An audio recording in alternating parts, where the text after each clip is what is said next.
آج گھروں کی عورتیں، ان کا لباس گھر میں کیسا ہے، اپنے چھوٹے بچوں کے سامنے ان کا لباس کیسا ہے؟ ایسا ہی نہیں ہے کہ بس چھوڑ دیا گیا، حکم دیا گیا ہے عورتوں کو کہ وہ اپنے دوپٹے، اپنی چادریں اپنے سینوں کے اوپر ڈالیں.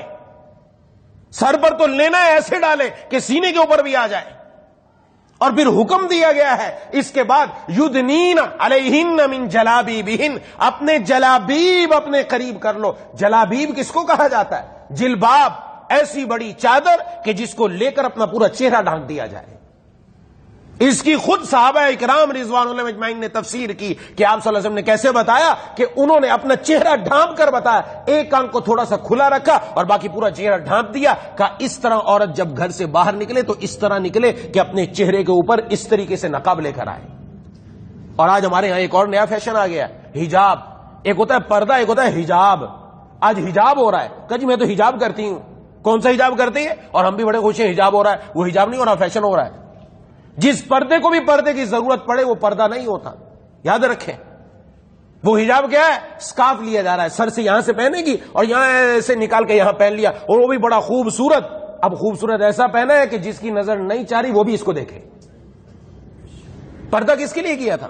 اس لیے کہ لوگوں سے چھپ جائیں یا لوگوں کی توجہ اپنی طرف کروائیں. خود سوچنا چاہیے. جو یہ کہتا ہے کہ پردہ چہرے کا نہیں، اس کی عقل پر پردہ پڑ چکا ہے، اس لیے اس کو سمجھ میں نہیں آ رہی. پردہ کرنا کس لیے ہے؟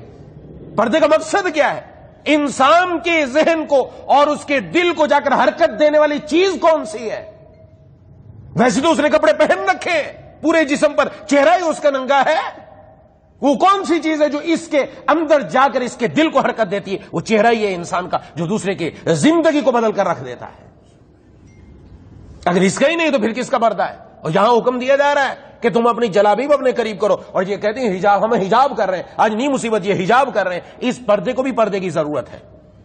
وہاں تو برقعے کے لیے عرض کیا. برقع پہنایا کس لیے تھا؟ اس لیے تھا کہ عورت کی ذات مستور ہو جائے، مستور، نظر ہی نہیں آئے، ایسے چھپی ہوئی ہو کہ اس برقعے کے اندر اس کے جسم کی ساخت کا بھی پتہ نہ چلے. یہ تو میں پیچھے عرض کر چکا کہ برقع بھی ایسا نہ ہو جو مزین ہو، جس کے اوپر ڈیزائن بنا ہوا ہے، بیل بوٹے بنے ہوئے ہیں. آج کل یہ بھی ایک مصیبت ہے، ڈیزائن بنے ہوئے ہیں تاکہ جس نے نہیں دیکھنا وہ بھی دیکھے. اب کرنا تو ایسا ہے کہ ہمیں دیکھے ہی نہیں کوئی.